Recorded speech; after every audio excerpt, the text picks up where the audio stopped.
6 months later, Vivo is back with its V series. And if you know anything about this lineup, you already know the priority here.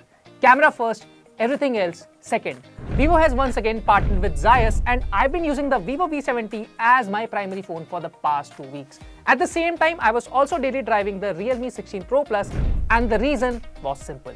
Same processor, triple camera setups on both, 1.5K AMOLED displays, similar pricing philosophy, so instead of reviewing them, it made sense to put them head to head and find out which one is actually worth your money. But before I jump into it, if you are new here, I am Siddharth Malhotra and you are watching Digit, where we bring you detailed, no-nonsense gadget reviews and comparisons.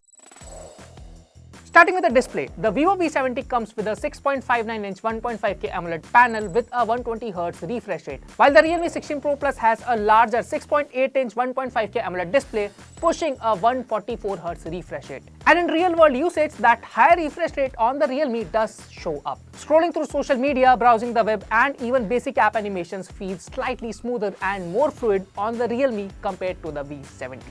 To back this up with numbers, I ran both phones through our Digit Lab test. In the Kalman color accuracy test, the Vivo V70 recorded an average delta E of 1.1, while the Realme 16 Pro Plus did better with 0.6, which means it is more color accurate on paper. In color gamut coverage, Vivo covered 99.1%, whereas Realme covered 95%. When it comes to brightness, the Vivo V70 clearly takes the lead, hitting a peak of 3160 nits, while the Realme maxed out at 2160 nits. That said, both displays remain perfectly usable under direct sunlight. However, in real-life usage, the results tell a slightly different story. With both phones set to natural color mode, the Vivo produces more vibrant and pleasing colors, especially while watching content. I even watched dark on both devices, and overall, I preferred the Vivo V70's display for media consumption. Design is subjective, but honestly, both phones look and feel premium in their own way. The Vivo V70 has a clean matte finish, and the passion red color variant I have changes its shades when light hits it, which looks great. The downside is that it's slippery, so I recommend you to use the case that comes inside the box.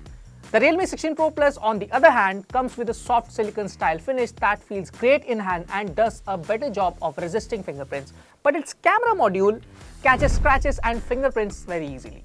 Both phones are slim and not too heavy, but in terms of pure in-hand feel, I personally like the Realme slightly more than the Vivo. For durability, the Vivo V70 offers IP68 and IP69 ratings, while the Realme 16 Pro Plus goes even further with IP66, 68, 69 and 69K protection. In terms of security, Vivo has an advantage thanks to its ultrasonic fingerprint scanner, which is faster and more reliable than the optical fingerprint scanner on the Realme.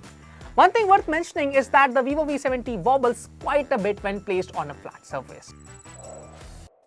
Now, both phones are clearly camera-focused devices. The Vivo V70 features a triple camera setup with a 50-megapixel main camera, an 8-megapixel ultra-wide lens, and a 50-megapixel telephoto camera, all tuned by Zeiss.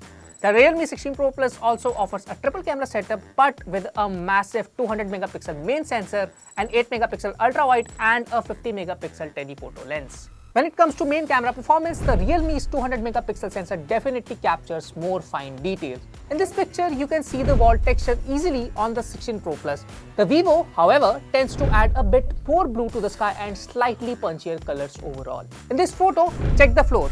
You can clearly see the details on the tiles. On human subjects, while the Realme captures good detail, the Vivo's image look more appealing and more social media ready. Portraits from the telephoto lens on the Vivo look really good. In this shot, you can see that the Realme was not able to capture hair strands properly. The same thing happens in the second image as well, where the subject looks more like a cutout, while the Vivo absolutely nailed the shot.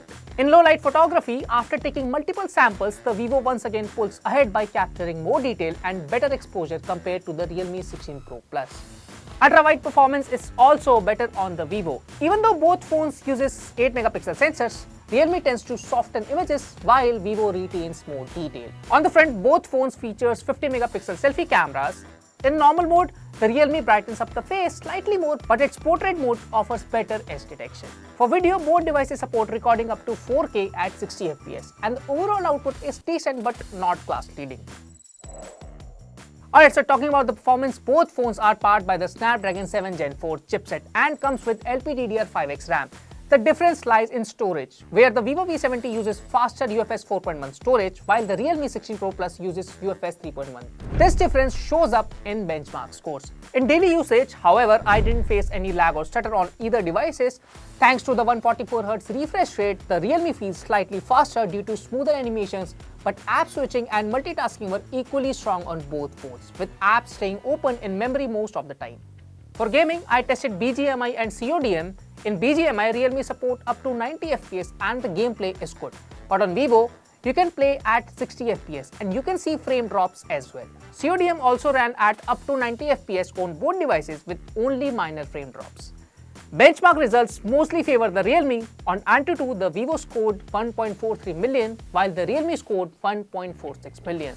In Geekbench, the Vivo V70 recorded 1078 in single core and 2901 in multi-core, whereas the Realme 16 Pro Plus scored 1346 and 4315 respectively. In the 3D Mark Wildlife Extreme test, the Realme scored higher, while in the CPU throttling test, the Vivo achieved 93% stability compared to Realme's 91%. So overall, Realme wins on benchmarks except in CPU throttling and real-world speed consistency. In the battery department, the Realme 16 Pro Plus has the advantage on paper with a 7000 mAh battery, while the Vivo V70 comes with a slightly smaller 6500 mAh battery. In real-world usage, the Realme can easily last around 1.5 days with moderate usage, while the Vivo comfortably delivers a full day with medium to heavy usage. For those who care about benchmark numbers, I also ran the PC Mark battery test. Interestingly, despite being the smaller battery on the Vivo, V70 lasts 25 hours and 27 minutes, while the Realme 16 Pro Plus managed 23 hours and 35 minutes. Charging speeds favor the Vivo as well. The Vivo V70 supports 90-watt fast charging and takes exactly 60 minutes to go from 0 to 100%. The Realme supports 80-watt fast charging and took around 73 minutes to go from 0 to 100%. The Vivo V70 runs Origin OS 6 based on Android 16 out of the box, while the Realme 16 Pro Plus comes with Realme UI 7 also based on Android 16. In terms of software support, Vivo promises 4 years of Android updates and 6 years of security patches, while Realme offers 3 years of Android updates and 4 years of security patches. Both phones do come with bloatware, but in daily use, I personally prefer Origin OS over Realme UI. Alright, so if your priority is camera performance, especially portraits and low light photography, along with faster charging, better software support and a display that looks more pleasing for content consumption, the Vivo V70 is better overall choice. The Realme 16 Pro Plus makes sense if you care more about a smoother 144Hz display, longer real-world battery endurance and a slightly better in-hand feel. But as a complete camera-centric smartphone, the Vivo V70 clearly takes the lead. Alright, if you found this comparison helpful, like this video, thank you for watching and I'll see you in the next one.